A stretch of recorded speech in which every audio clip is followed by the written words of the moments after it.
Hello दोस्तों, स्वागत है आपका हमारे YouTube चैनल पर।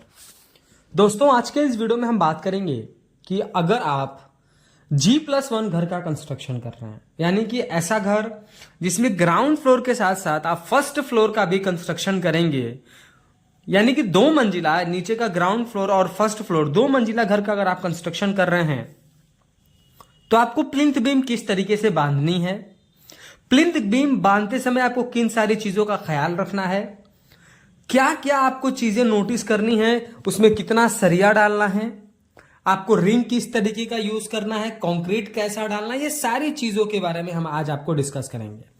ये भी बताएंगे कि आपको बीम की साइज कितनी रखनी है, सरिया कितना डालना है और कितना मोटा डालना है। आज के इस वीडियो में हम कंप्लीट प्लिंथ बीम के बारे में बात करेंगे, जो कि G+1 कंस्ट्रक्शन के लिए एप्लीकेबल होगा। दोस्तों, अगर आप वीडियो को एंड तक देखते हैं तो मैं आपको कुछ एक्स्ट्रा टिप भी दूंगा कंस्ट्रक्शन से रिलेटेड, जो कि अगर आप उन सारी चीजों को भी ध्यान में रख करके अपने प्लिंथ बीम के काम को एग्जीक्यूट करेंगे तो आपका प्लिंथ बीम स्ट्रांग बनेगा, मजबूत से मजबूत बनेगा, और वो आपके घर के लोड लेने के लिए, G+1 कंस्ट्रक्शन को लोड लेने के लिए वो कैपेबल होगा। सबसे पहले आप प्लिंथ बीम को समझते हैं। अर्थ लेवल पे यानी ग्राउंड लेवल पे जो हम इस तरीके का बीम प्रोवाइड करते हैं, जो कि सारे कॉलम से अटैच होता है, एक दूसरे से जुड़ा होता है, उसे ही हम बीम कहते हैं, जैसा आपको फोटो के माध्यम से समझाया जा रहा है।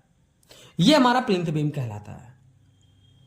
यह क्या करता है, अर्थ लेवल पे प्रॉपर स्ट्रक्चर को हमारे सपोर्ट प्रोवाइड करता है और एक स्टेबिलिटी प्रोवाइड करता है, इसलिए हमको अपने कंस्ट्रक्शन में प्लिंथ बीम देना चाहिए। तो ये प्लिंथ बीम हमारा हुआ। अब देखिए प्लिंथ बीम का रोल क्या है। जैसा मैंने आपको पहले बताया कि जो अर्थ लेवल पे हमारे स्ट्रक्चर का जो बेस होता है, उसका जो है स्टेबिलिटी प्रोवाइड करता है, बहुत ही अच्छा सपोर्ट प्रोवाइड करता है। लेकिन लोड डिस्ट्रीब्यूशन मेथड में भी इसका बहुत बड़ा रोल है। जैसा कि हम सब जानते हैं कि जो भी हमारा स्लैब पर लोड आता है, वो स्लैब का हमारा सारा लोड जो है हमारे कॉलम बियर करते हैं। कॉलम उन सारे लोड को ट्रांसफर करता है बीम के थ्रू फुटिंग में, और बेस लेवल पे सपोर्ट प्रोवाइड करने का काम हमारा किसका होता है, प्लिंथ बीम का। यानी लोड डिस्ट्रीब्यूशन में प्लिंथ बीम का भी एक इंपॉर्टेंट रोल है। तो अब हम बात करते हैं कि हमने जैसे स्टार्टिंग में बताया कि G+1 यानी 2 मंजिला कंस्ट्रक्शन यहां पर हो रहा है। तो आप वीडियो में देख सकते हैं, यहां पर हमने 6 सरिया यूज करा है। 12 mm का आपको 6 सरिया यूज करना है। आप मिनिमम 4 सरिया तो आपको यूज करना ही है बीम में। लेकिन वो कब एप्लीकेबल होता है, जब आप सिर्फ ग्राउंड फ्लोर बना रहे हैं, उसके ऊपर आपको कंस्ट्रक्शन नहीं करना है।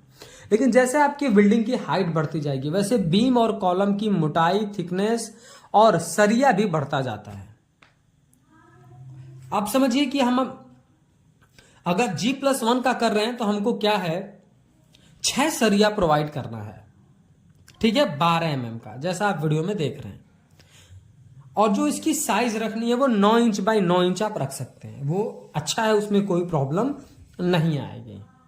बहुत सारे लोग सजेस्ट करते हैं 9 इंच बाई 12 इंच के लिए, पर मैं सजेस्ट करूंगा कि आप प्लिंथ बीम में अगर 6 सरिया डाल रहे हैं और 9 इंच बाई 9 इंच का आप अच्छी तरीके से अगर कंक्रीट बना करके अगर आप प्लिंथ बीम की कास्टिंग करते हैं, तो वो कैपेबल है G+1 स्ट्रक्चर के लोड को बियर करने के लिए। अब हम बात करेंगे कि हमको ये जो स्टीरअप आपको दिख रहा है, ये स्टीरअप कैसे आपको यूज करना है। पहला बात, आप जानिए मार्केट में बहुत पतले पतले स्टीरअप आ गए हैं, 4 mm के, 5 mm के, वो आपको यूज नहीं करना है। 8 mm के रिंग, 8 mm सरिया से बना हुआ स्टीरअप रिंग ही आपको यूज करना है प्लिंथ बीम या कॉलम में। आप पूरा प्रयास करें कि जो इनके रिंग या जो हमारे स्टीरअप के जो लास्ट का हमारा मिड पॉइंट होता है, वहां पर ये 90 डिग्री में न मुड़कर 135 डिग्री पर मुड़े हों, और इसमें कम से कम हुक्स प्रोवाइड हों। भूकंप के समय आपके घर में अच्छी तरीके से स्टेबिलिटी प्रोवाइड करने का काम ये हुक्स बहुत अच्छी तरीके से करते हैं। तो आप कोशिश करें कि ये हुक्स भी आपके रिंग में हो, और एक रिंग से दूसरे रिंग के बीच का स्पेसिंग आपको मैक्सिमम 7 से 8 इंच रखना है। यानी 6 इंच या 7 इंच या 8 इंच आप रख सकते हैं, इससे ज्यादा आपको नहीं रखना है। अगर आप 6 इंच रख रहे हैं तो आपको 6 इंच ही रखना है, 7 रख रहे हैं तो 7 ही रखना है। तो ये कुछ हमारे आज के जो पॉइंट्स थे। अब बात आती है कुछ एक्स्ट्रा टिप की। अब एक्स्ट्रा टिप्स हम क्या आपको दे सकते हैं? देखिए, हम ये आपको बता सकते हैं कि आपको कंक्रीट कौन सा यूज करना है। जैसे मैंने सरिया के बारे में तो बता दिया, उसकी साइज के बारे में बता दिया, बीम की थिकनेस के बारे में बता दिया, स्टीरअप के बारे में बता दिया। अब कंक्रीट के बारे में आपको कम से कम M25 ग्रेड का कंक्रीट यूज करना है, यानी 1:3 के रेशियो का आपको कंक्रीट बनाना है। 1 बैग सीमेंट अगर आप यूज कर रहे हैं तो 1.5 बैग आप सैंड यूज करें और 3 बैग ऑफ एग्रीगेट आप यूज करें, और उसके बाद आप कंक्रीट बनाएं। कंक्रीट में पानी की मात्रा बहुत ज्यादा ना हो और बहुत कम भी ना हो। आप एक अच्छा मिक्स बनाएं और उसके बाद आप कंक्रीटिंग करें। कंक्रीटिंग करने से पहले जब आप शटरिंग करते हैं तो शटरिंग में आपको प्रॉपर तरीके से कवर ब्लॉक लगा देना है, ताकि आपका जो आपका स्टील है वो कंक्रीट के बीच में छुपा रहे, और हमारे जो हमने रेनफोर्समेंट बांधे हैं उस रेनफोर्समेंट के चारों तरफ कंक्रीट एक समान मात्रा में हो। इसके लिए आपको कवर ब्लॉक यूज करना है। और आप चाहते हैं कि आपके प्लिंथ बीम में मजबूती बहुत अच्छी तरीके से आए, फिनिशिंग आए, एयर वॉइड्स ना हो, तो आपको अच्छी तरीके से उसमें वाइब्रेटर चलाना है। अगर आप वाइब्रेटर चलाएंगे तो अच्छी तरीके से कंक्रीट जाकर के कॉम्पैक्ट हो जाएगा, अपनी जो हम शटरिंग किया शटरिंग का शेप अच्छी तरीके से ले लेगा, एयर वॉइड्स नहीं रहेंगे तो फिनिशिंग भी अच्छी आएगी और स्ट्रेंथ भी अच्छी रहेगी। तो ये कुछ हमारे आज के टिप्स थे और आज का ये हमारा वीडियो था। वीडियो पसंद आया हो तो प्लीज वीडियो को लाइक कर दो, और अगर चैनल पर नए हैं, कंस्ट्रक्शन से रिलेटेड ऐसे ही इंफॉर्मेटिव वीडियोज इन फ्यूचर देखना चाहते हैं तो प्लीज चैनल को सब्सक्राइब करके बेल नोटिफिकेशन को ऑल पर प्रेस कर दें। Thank you.